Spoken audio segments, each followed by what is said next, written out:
Hello, today I'm in Toyota Auris. In this video I'll show you how to manage steering wheel buttons. In the beginning, take a look at the left side of the steering wheel. Right here we've got the panel thanks to which we can increase radio volume, decrease radio volume, change radio station. Next, we can change radio source, and if you press and hold this button, you will mute the radio. Also, you can go back on the menu. On the right side, we've got the panel thanks to which we can answer calls and activate voice assistant. Next, you can navigate through instrument cluster display by pressing this button.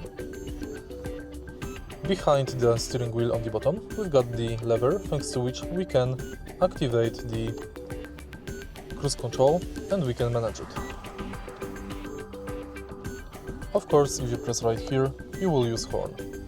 If you find this video helpful, please leave like, comment and subscribe.